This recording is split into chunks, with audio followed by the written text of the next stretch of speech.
Janiyah, played by Taraji P. Henson, is a struggling single mother doing her best to care for her young daughter, Arya.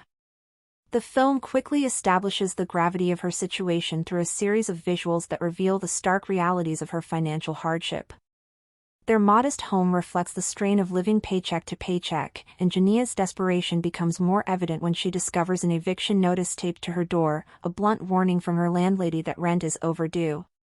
Her mourning is further weighed down by Arya's distress. The young girl confides that she has been publicly shamed by her teachers and classmates for not being able to pay the $40 required for school lunch. Janiyah reassures her daughter with a fragile promise: she'll get the money that day, expecting to receive her paycheck. But her day is only beginning to unravel. At her job as a cashier in a local supermarket, Janiyah faces a barrage of emotional setbacks. Customers treat her with disrespect, and her manager, Richard, berates her over minor issues. Already overwhelmed, Janiyah is trying to hold herself together when she's asked to mop the store floor. At that moment, her phone rings. It's Arya's school. They insist she come immediately. Janiyah pleads with Richard to let her leave, and after much reluctance, he gives her just 30 minutes. In a frantic attempt to get the lunch money, she heads to the bank to withdraw her remaining $47. However, the bank refuses the transaction, citing the requirement to maintain a minimum balance. When Janiyah finally reaches the school, she is met with devastating news. The teacher has contacted U.S. Child Protective Services, claiming Arya is a victim of neglect. With little warning or room for explanation, the authorities take Arya away, leaving Janiyah shattered and helpless. Overwhelmed with grief and desperation, Janiyah races to her workplace, clinging to the hope that receiving her paycheck might be the only lifeline she has to reclaim custody of her daughter. In her frantic rush, she accidentally scrapes another vehicle. The situation escalates when the vehicle's owner, a white man, confronts her aggressively and, in retaliation, deliberately crashes into her car. Tensions rise as a female police officer arrives on the scene to assess the situation. The situation becomes more complicated when it's revealed that the man is also a police officer. He begins to intimidate and threaten Janiyah, but the female officer steps in, trying to de-escalate the situation. She instructs the man to back off and asks Janiyah for her driver's license. Unfortunately, Janiyah's license is expired. As a result, the officer issues her a ticket and impounds her car, stripping her of another essential means of mobility. Eventually, Janiyah arrives at the supermarket, 2 hours late, only to be dealt another crushing blow. Her supervisor, Richard, coldly informs her that she has been terminated and that her position has already been filled. Janiyah, visibly shaken and tearful, pleads with him to reconsider, but Richard remains unmoved. She then asks for her final paycheck, desperate to access the funds. Richard refuses, telling her it will be mailed and not handed over immediately.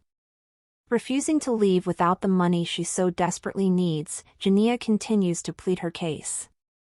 Amid the tense exchange, 2 armed men suddenly burst into the store and attempt to rob Richard. Chaos ensues. Driven by instinct and fear, Janiyah intervenes, struggling with one of the robbers and ultimately shooting him. In the aftermath, instead of acknowledging her bravery, Richard accuses her of orchestrating the robbery. Shocked and panicked by the false accusation and the rapidly spiraling situation, Janiyah reacts impulsively and fatally shoots him as well. After the tragic shooting of both the robber and her supervisor, Richard, Janiyah, still reeling from the events, grabs her pay stub and rushes to the bank across the street, desperate to cash her check. At the counter, she is met by a bank teller named Tessa, Versher, who requests valid identification.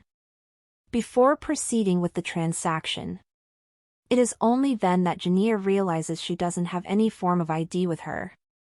Visibly distressed, she begs Tessa to make an exception, explaining her dire situation. Despite Janiyah's emotional pleas, Tessa firmly explains that she cannot violate bank policy. As panic takes over and seeing no other option, Janiyah discreetly reveals the gun she had taken from the robber earlier.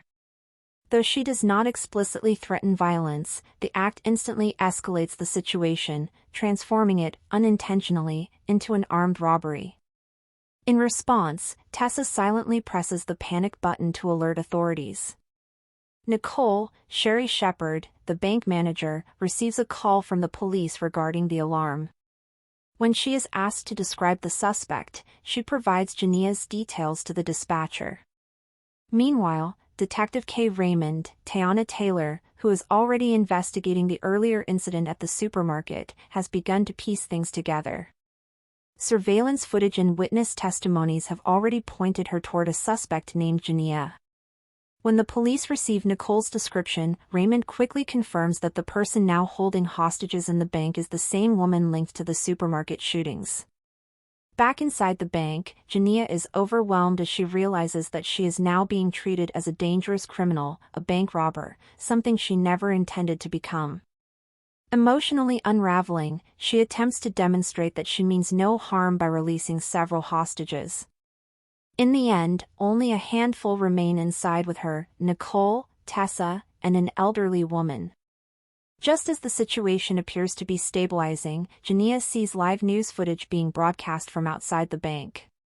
To her horror, the officer who had earlier rammed into her car and verbally threatened her is part of the police response team. Triggered by fear and a sense of injustice, Janiyah becomes even more unhinged, convinced that she will not be treated fairly or safely if she surrenders.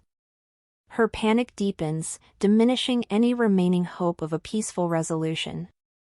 From the outset, Detective K. Raymond, a black woman and a single mother herself, approaches Janiyah's case with empathy and understanding. As she delves deeper into the situation, learning that Janiyah was not only struggling financially but had also been evicted from her home, Raymond begins to see reflections of her own life in Janiyah's turmoil. This connection fosters a deep emotional resonance between the two women, even though they stand on opposite sides of the law. While trying to negotiate a peaceful resolution to the bank standoff, Raymond's conversation with Janiyah is live-streamed by one of the hostages. During the exchange, Janiyah pours out her pain and recounts how every institution she turned to, housing, education, employment, banking, failed her at her most vulnerable. Her raw and honest confession strikes a chord, not only with Raymond but also with the public watching the stream. For Raymond, Janiyah's words echo personal memories and shared struggles, reminding her of what it's like to face systemic neglect while trying to survive as a single mother. Raymond then shares her own story, growing up with nothing, watching her mother struggle, and understanding firsthand how the indifference of society can push a person to the edge. This shared history fuels her determination to prevent Janiyah from becoming another casualty of a broken system. She becomes the only official willing to treat Janiyah not as a criminal, but as a human being. However, as the FBI steps in, the situation rapidly escalates. Their presence signals a more aggressive approach, and it becomes clear they are prepared to use lethal force. Sensing the urgency, Raymond takes swift action. She confronts and removes the officer who had previously harassed and endangered Janiyah during the earlier traffic altercation. She assures Janiyah directly, no one will hurt her now. Janiyah, visibly shaken but beginning to trust Raymond, shows signs that she is ready to surrender. Nicole, the bank manager who has come to empathize with Janiyah over the course of the ordeal, confirms that the threatening officer is indeed gone, helping to further calm her down. Then, a pivotal moment shifts everything. Once the FBI restores Janiyah's access to her phone, she receives a long-awaited call from her mother. On the other end, her mother delivers devastating news: Aria, Janiyah's daughter, died the previous day. This moment becomes the emotional climax of the film Straw, revealing the full extent of Janiyah's mental unraveling. Following the devastating revelation of her daughter Aria's death, Janiyah appears to descend into a state of psychological collapse. Overwhelmed by grief, trauma, and exhaustion, her mind begins to blur the lines between reality and fear. In this dissociative, panic-driven state, she envisions the worst possible outcome: the FBI storming the bank, gunning her down, and dragging Nicole away. It's a vision soaked in terror and hopelessness, a manifestation of her belief that her story, like so many others, will end in violence and silence.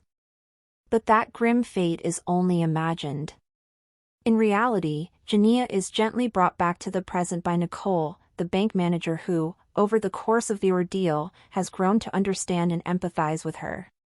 Nicole reaches out, physically and emotionally, taking Janiyah's hand and walking out of the bank with her. Her gesture is both bold and selfless. She positions herself as a human shield, using her own presence to protect Janiyah from being shot by the FBI agents poised to react with force. Her actions send a clear message: Janiyah is not a threat, and she does not deserve to die. At that critical moment, Detective K. Raymond defies protocol and steps forward, breaking ranks with the tactical unit.